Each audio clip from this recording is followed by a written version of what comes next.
Hey guys, X-Talk Soldier here with Torment Tides of Numenera. It's a choice-based game, so it's going to have a lot of dialogue through it. Dialogue-heavy games, I try not to talk over too much, but it happens. It's kind of like Mass Effect in that respect. I'll try not to talk too much, so if it's not like my other games where I just blurt out whatever, then that's why. I'm actually trying to immerse myself into these games, and I want you guys to get immersed too, while still trying to do commentary. And that's difficult balance to do with dialogue-heavy games. But it looked interesting, so I'm gonna give it a shot.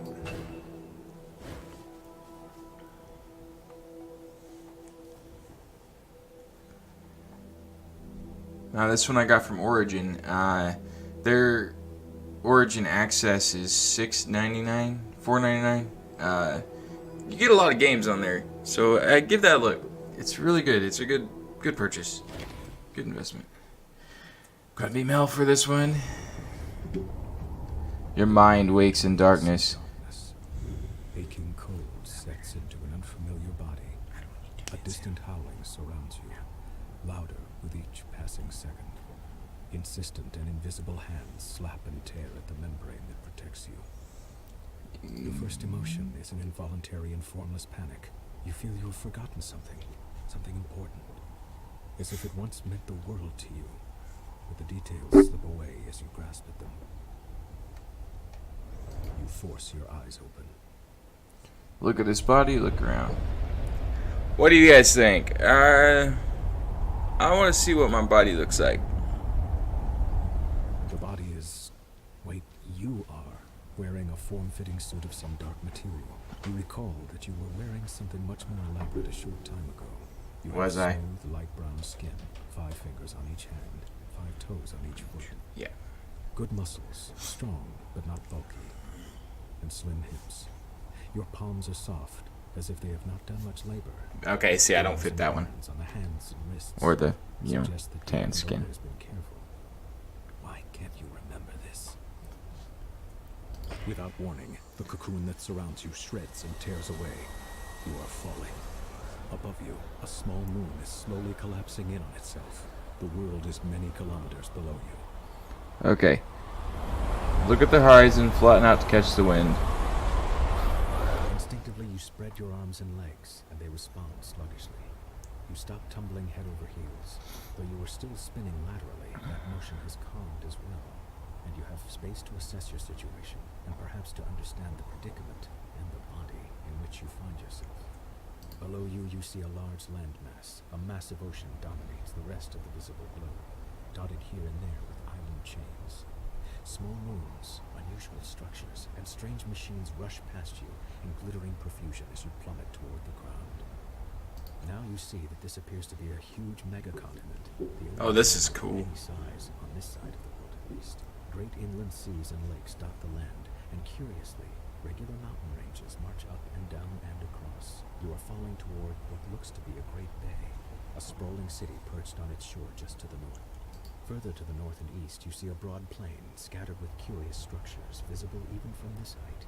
The northeastern portion of this land looks to be a desert, a strange blue dot like an eye in its exact center. It seems to hold a city in its watery grasp. To its west is a ring of huge mountains, surmounted by enormous carved peaks spewing magma into a central catch basin. What concerns you most right now is the bay below you. It's coming at you quickly. For Valhalla! As the water rushes at you, horrifyingly quickly, you see a pair of figures standing near a small glassy dome. You're headed straight for it. One of them looks up, points at you, and you feel your speed slow tremendously. But you are still traveling too fast, and both the figures leap aside as you crash into the crystalline structure with a profound and horrific crunch, pain radiating through every part of your body. And then... Maybe that was the bad decision. Let's find out.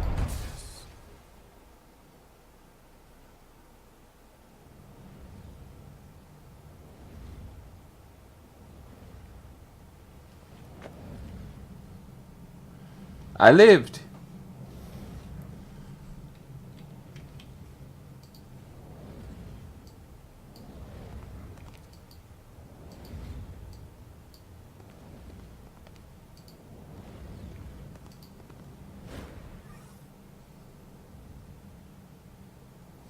Jumbled thoughts cloud your head as you study the empty bowl before you. Drops of liquid fall from the ceiling, splattering on the ground next to the bowl. The light from every drip is reflected in the bowl's rounded hollow, as if it hungers for that light and needs to be filled, yet the bowl remains dry. Another drop falls from the ceiling and splashes across the pylons, wasted beneath the liquid. Why not? You've encountered your first task. You have 3 stat pools: might, speed, intellect, that you can spend to increase your chances of success. This is called using effort. Maximum effort! Alright. To easily move the bowl in front of you, use the left click to spend might for higher level of effort. Don't worry if you fail a test. In Torment, failure often results in interesting outcomes. So...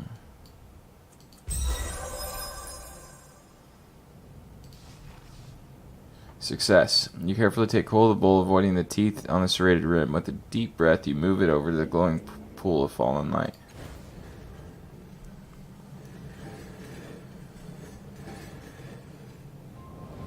Ooh. I did a thing. Drop by drop, the bowl fills, ripples spreading over the blurred outline of your reflection. A pale blue luminescence stretches into the corners of the room. A clear radiance spills across a segmented floor, washing away the nearest shadows and pouring into your mind, melting the ragged edges of your fragmented thoughts. You are not whole, not yet, but you have begun to heal from the damage done in your long fall. A voice calls out from somewhere high above, beyond the reaches of the spreading light. Hello? Are you still alive down there? We're up here. Build a path to us and be careful.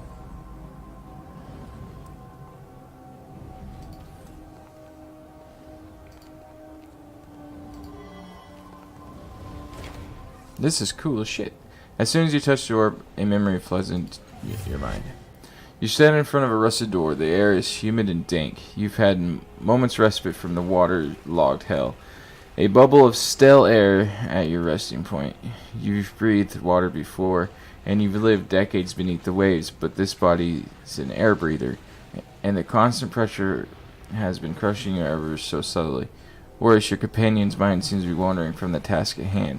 He's a genius with machines, as you well know, but now he seems distracted. The device in his hands is covered in knobs, wires, and antenna. He believes that it can get the two of you through the corroded door, but he's merely staring at it. Perhaps he's lost faith in his invention, but that is hardly your concern. This mission cannot be delayed. It must proceed. Deceive him by telling him you've heard sounds of pursuit. Threaten him until he returns to task at hand. This is taking too long. Cast a spell and esoteric to fix the device yourself. You mumble for a few words, drawing power from the air around you until the solution appears in your mind. You snatch the device from his hands, rewire it, and shove it back at him. Oh, he says, examining your work. Sorry, I was trying to improve the thing. He waves the device at the door, and the still air of your bubble freshens as the door swings open. A dark hallway lies beyond, a passage that links the water-bordered cells and the aquatic viewing areas. What you seek lies there. Moments later, you're underwater again. Your hands closing around a strange yet familiar artifact. You need it to complete something. It hovers above the pedestal, rotating in the dark water. An electrical current runs through your fingers as your hand crosses the vertical plane of the pedestal, and an iridescent field coalesces so fast that the wave of pressure dazes you for a moment. The rising pulse of the sonar alarm ripples through the water. The guards won't be far behind. Run. You can come back for it. They won't be able to protect it forever. Disable the sonar pulse. Use the device to stop them. Yeah, why not? You run urgent fingers over the devices fastened to your waist, a fog rising in your mind. A few can be used against the guards, but will also turn your skin to synth still, or the surrounding water to boiling wax. Hardly ideal. Finally, you find a small silver sphere. Setting the sphere in place, you kick desperately for the safety of a nearby alcove. The sphere rolls and unfolds into a spiraling vortex. The sphere is in center, speaks a few polite words in an ancient language, then begins draining the surrounding water into itself with alarming speed. The approaching guards shout, then scream. As they do, too are sucked into the whirlpool. Then scream as they too are sucked into the whirlpool and ripped to pieces. You allow yourself a fleeting smile. You are all too aware that more alarms are going off in the distance. The memory begins to fade as you are being drawn backwards to this tunnel. You hear more pylons rising from the pit. Something is wrong. The events within the orb have settled into the gap in your mind, but the edges of it are rough, as though the memory itself is not truly yours. There's something else, a gust of sour air pulling at you, like a predator inhaling the scent of its prey at the far end of the dark, whispering field. That's a lot of reading. Cool. Give me back my mouse. Anybody else get a Fallout 1 feel from this shit?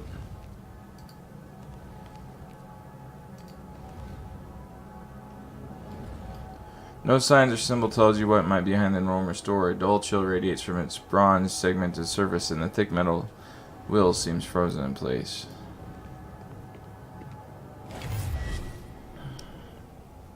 Alright, I'm going to do a couple more minutes, and then I'm going to have to call it, but I am going to play this one still. You stand beside a woman on a verdant crag. Beneath the two of you is a broad plateau towering above the overgrowth far below. Strange machines have been built into the cliffside, presumably for reconnaissance or defense. A metallic disc gleams from the center of the plateau. Your self-aware humanoid machines drill into the base of the cliffs below. If you were looking for a sanctuary, and you were desperately, this seems like the right place. I don't know about this, the woman says, her voice flat and neutral, her face turned away from you. What makes this place any more secure than the other ones we found? Draw her attention to the hidden details that your more experienced eye can clearly see. Use your charm to persuade her of the merits of the site and remind her of the time constraints. Convince her with the wisdom of your I'm going to use that. The other one makes me seem like an ass. A cloud passes over the sun as you engage her in a spirited, friendly debate, pointing out the footprint of a prior world civilization whose power remained untapped. After a few minutes, she laughs, raising her hand and mocks her under. Stop! Your servitors are down there. You've already chosen this as a site, haven't you? She waits for your affirmation and says, "Alright, I'm convinced." The two of you sketch your plans for the sanctuary, drawing schematics and architectural diagrams. Then you descend onto the plateau to examine the open ground. The woman suggests having one of the servitors build a shelter for your time here.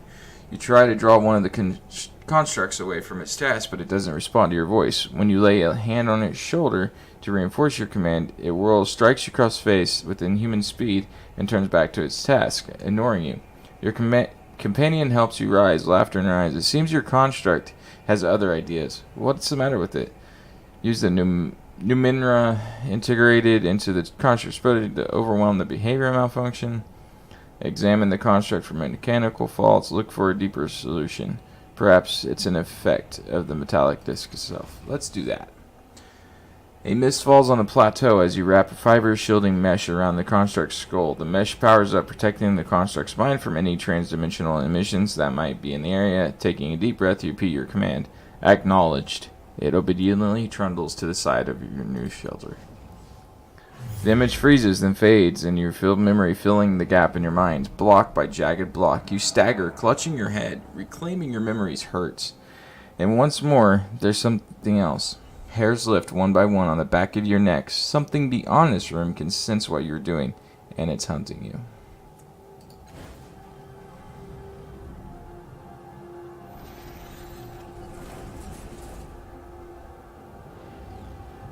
Guess I go down here.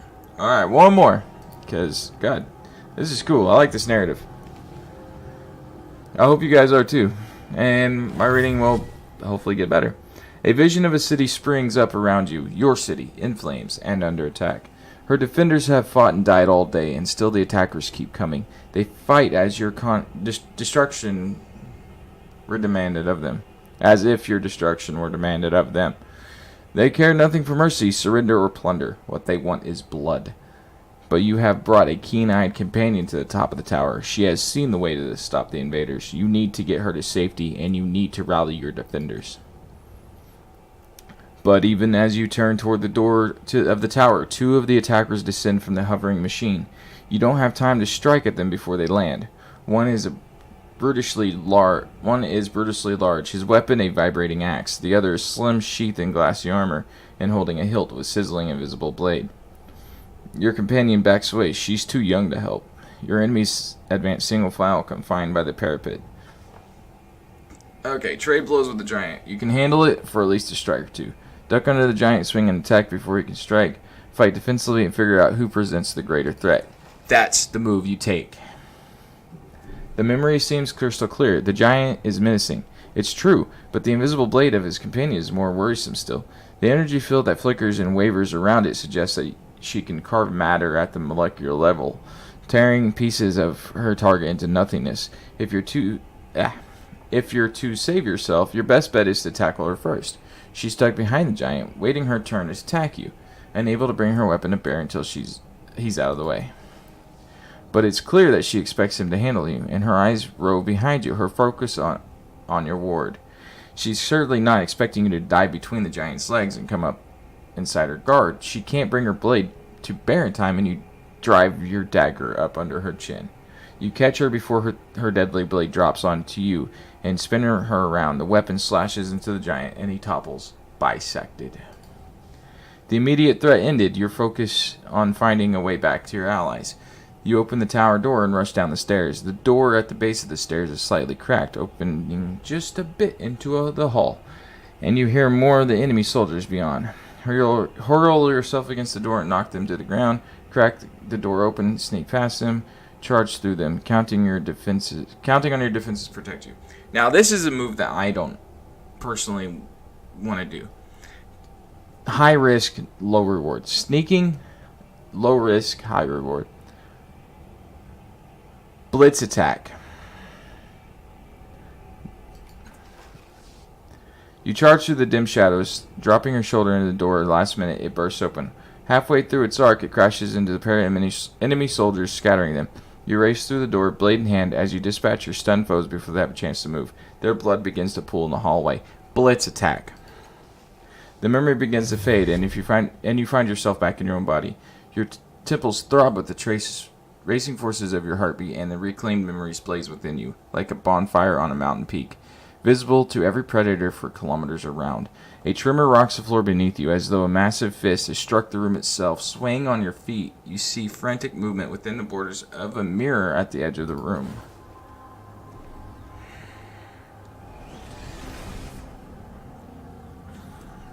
Dude, I'm loving this game so much. The border of this mirror is lavishly decorated with a dizzying number of interlocked symbols, daggers, masks, paintbrushes, amulets, and more.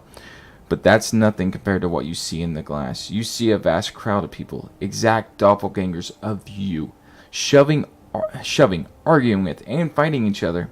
Most are drab imitations of you, but a precious few are vivid and pull at your attention. Each of them bears an intricate pentagonal tattoo on their head. In their eyes, their actions, you see the memories you discovered within the orbs, and the choices you made. Shining like distant stars, your hand twitches at your side, and though some of the bright doppelgangers ignore you, an even smaller number immediately turn to you, waiting for you to choose them and learn what you might become.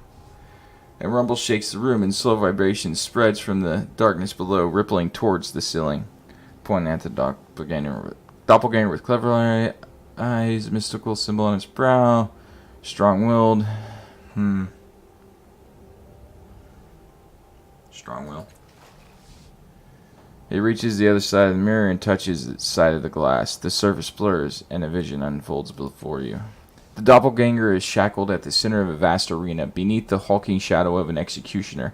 Unbowed by the jeers of the savage audience, the doppelganger speaks forcefully, frighteningly, of what it will come after its death and the consequences thereof.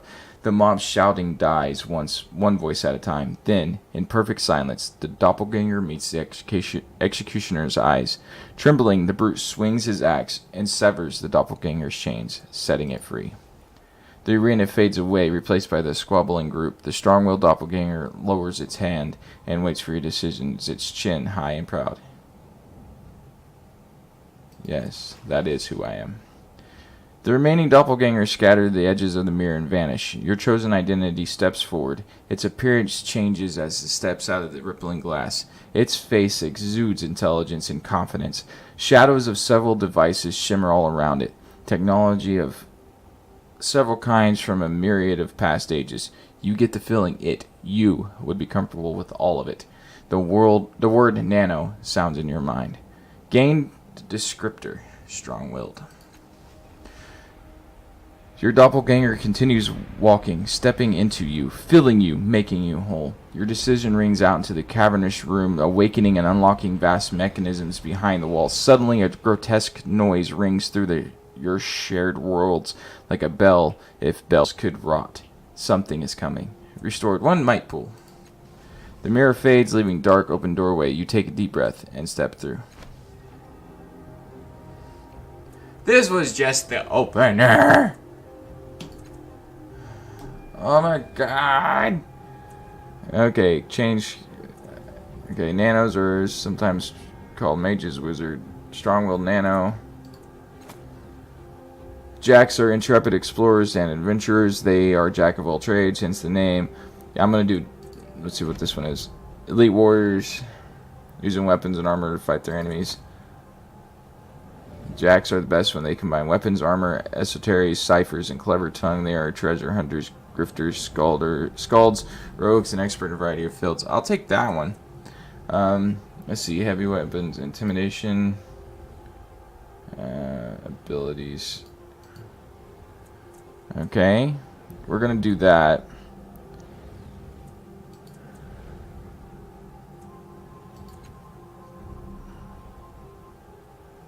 Okay, we're gonna jump intellect, might, and then 1 on speed. Trained without armor, hedge magic, infuse weapons, choose a weapon type, then make a weapon attack. Deal weapon damage of the chosen type along with bonus effect on type. Sucker punch, practice in armor, and automatically succeed on the next quick fingers or smashing task. I'm gonna do infuse weapon. Continue. Choose an exploration skill. Animesis. 15% bonus per level on difficult tasks marked with this skill and cipher use. I want to do cipher. I think that's the only one I can do.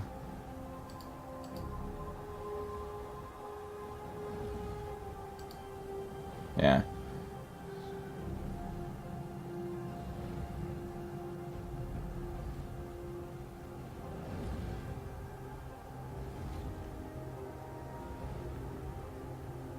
All ciphers emit ooze or pulsate with strange energies in sections without proper. Increase your character cipher limit by 2 for each level. Don't need that. Endurance. Yeah, I'm gonna do endurance. Descriptor.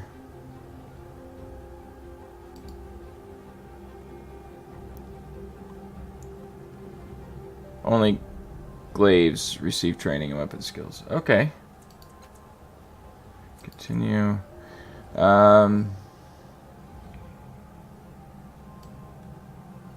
I think I have strong-willed. I'm gonna do strong-willed because that's still me. Okay. So apparently that was just leading up to the character creation bullshit. It was all mostly tutorial. That was just a tutorial. Yeah, this game is it. This is going to be one of those that I play for a bit. I'm liking this a lot. And it doesn't require me to pause during cutscenes and shit because I'm reading them myself.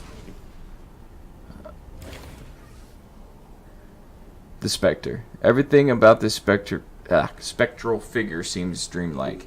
He is hazy silhouette who seems to be made of blue glass smoke. He wears stylish, well-cut clothes. His handsome, bearded face seems hauntingly familiar, though you've never seen him before. He breathes a sigh of relief when he sees you. The Spectre. We weren't sure that would work. We pulled our strength and channeled it through me to reach you, to wake you up. He glances at the other figures here and frowns unhappily. It took more out of them than we thought. The other reflections, they're more like shadows now. Look, I'll bet you got a lot of questions. This whole place is basically in your mind. Your body is still out there in the real world, healing from that fall. You need to get out there and finish the process. He shrugs. It shouldn't be too hard. Before I met you, it felt like something was hunting me. Do you know what it was? The Spectre. He closes his eyes. That's a memory I don't want to recall. Large, black, furious. It's our death. It's the sorrow. He closes his eyes. I hope it's lost interest in you. If it finds us, we're done for. You said it had to finish process. What do you mean by that? Alright, let me see if I can... Alright. After you wake up from this dream state and attune to the tides, you'll need to find something called a resonance chamber. Your body should have landed somewhere near it. Just climb inside it and everything will be fine. What do you mean, attuned to the tides? Tides are like a force, like gravity or magnetism or something, except they respond to people's actions and perceptions. Your body, that is, your body in the real world, needs the tides to survive. It's not something you need to worry about. Your body will attune as it wakes up. What's a resonance chamber? I remember pieces about it, but not the whole. It's a crystal sarcophagus. I remember it having 5 mechanical arms around it and a metal ring set in the floor. I think we were aiming for it when we fell. When you open your eyes in the real world, it should be nearby. Who are these other people? Who are those other people? You call them reflections? That's what they are. As I said, it's your mind. You'll find reflections of people you knew, people you met in the real world, and with whom you've shared some kind of psychic connection. I don't know how or why, it just happens. If this place is in my mind, why don't I remember any of this, any of you?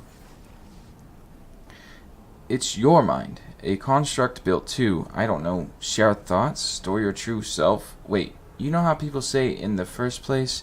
This is definitely the first place of your memory. Well, it was the first place for me anyway. You'd probably know better since it's yours. If you don't remember now, maybe it'll come to you later. Who are you? He pauses and looks down at himself, considering a long time before answering. I'm you. I'm part of your mind, a splinter. I was waiting here for you. We called you with the memories of the others who are here. I don't know what happened next. How do you know all this and what you're telling me? He throws up his hands in frustration. I'm just part of you. I look at you and I know. This place was made for you, for us. And I remember pieces of knowledge that come to me whenever you ask questions, but that's all. So how do I get back to the real world? There's a portal down there. It'll take you back to your body. Just step through it, and the whole tides thing should take care of itself. He crosses his arm. When you wake up, find the resonance chamber and activate it. Then we can... What in the hell is that? Oh, fracture. Oh, it's Cthulhu. Who the fuck called Cthulhu up in here?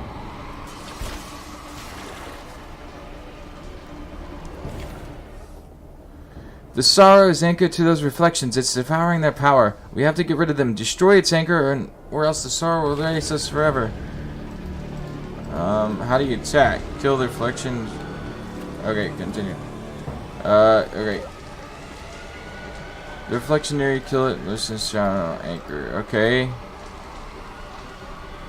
I would love to.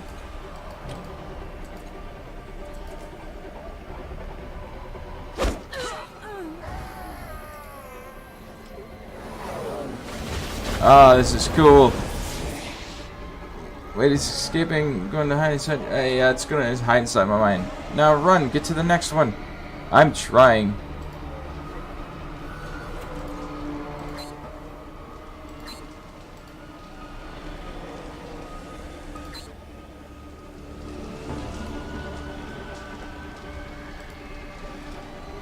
Oh shit, it's completely turn-based.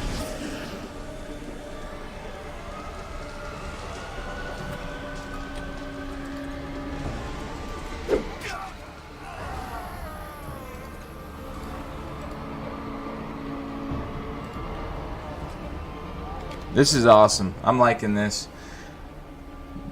What's it doing now? It's infecting it somehow. Fetals are temporary conditions or status effects that can improve or to reduce the character's stats. If Sorrow has just placed a fetal on the remaining reflection, you can't remove this fetal, but you may find a way to overcome it.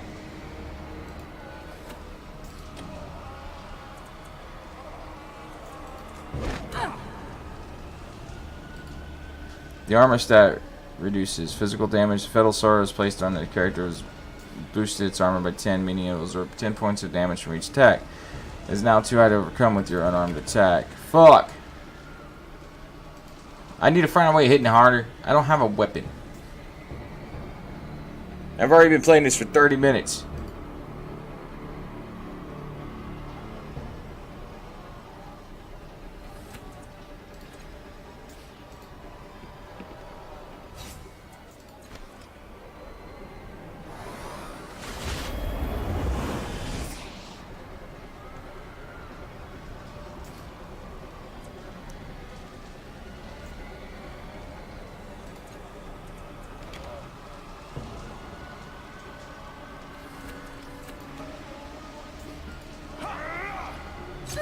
Nice.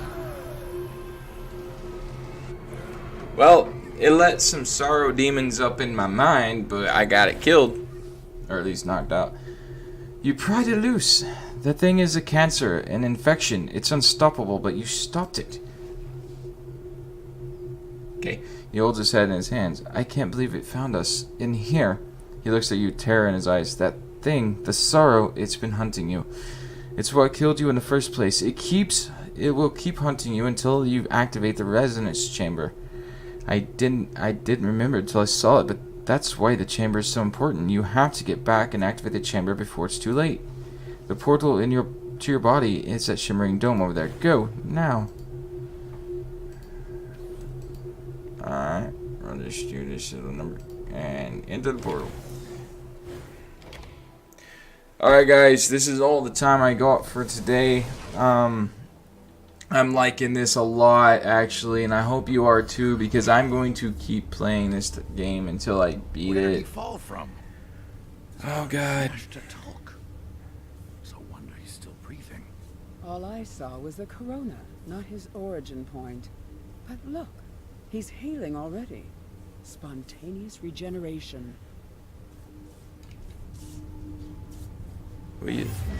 Okay, I need to get to a save point so I can do my outro. Game. Okay. I can't do it. Ugh, what was that? What did you do? Kallistig? His tone has become accusatory, suspicious. You open your eyes. The first thing you notice is this man's kaleidoscope of tattoos writhing across his forearms.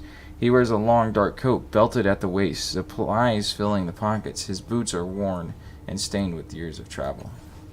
You blame me. He emitted an internal physiological reaction in response to the fall, probably related to the fantastic healing process. Obviously, Allegren.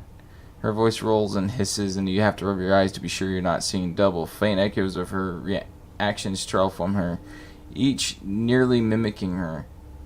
Though some act and react stimuli that you can't perceive, her vivid hair, outrageous clothing remain constant through the shadows. Okay, I can't exit the game. Alright. Fuck. Oh yes, it's obvious, Kallistig. His voice grim and clipped. Then he hisses at you, looking at him. Then he sees you looking at him. You're no ordinary mortal. We know that much. Start talking. His face is hard and set. Yeah. I'm no ordinary mortal. What do you need? You really don't know? He cocks his head to the side. I'm starting to think you're not him. Starting to think, Allegren. Tell me. Is it novel experience? It's his face. I've never seen any other people rebuild themselves like that. Only the changing god could have healed so quickly. He sighs and rubs his face, trying to regain his composure. Maybe you could help me for a change. You know what this means to me. You're familiar with the word changing, Allegren. It implies inconsistency. Thus, the changing god may well have changed. Several versions of her shrug, and as she addresses you. You have to forgive him. He believes you're someone he once knew, even though it's painfully obvious to anyone that you are newly born. Yeah, that goes all the way up. Her most solid self curtsies while the other bow or spin. I and my sisters am Callistique. This is Allegrin. We are explorers, knowledge seekers. That's how we came to be in this room. If I'm not mistaken, you are what we call a cast-off. The changing God created you, body and mind. You, sire, used your body for a time and then abandoned it for reasons of his own. When his mind departed for a new experience, you were born in his cast-off shell.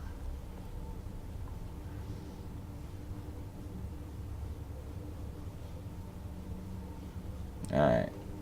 Okay, guys. If I can't save this, I will play it to this point. But I do have to go. I don't have much more time. Anytime, really. So, thank you guys for watching. This is a very, very cool game. It's on Steam. Or not Steam. It's on Origin, actually. Never mind. It might be on Steam. Hell if I know. Go take a look for this. I'll put a link in the description once I find it for you guys. But, yeah, I'm liking it. I like this kind of game. I like the narrative of it. So, thanks for watching, everybody. You guys have a good day. Peace out, y'all.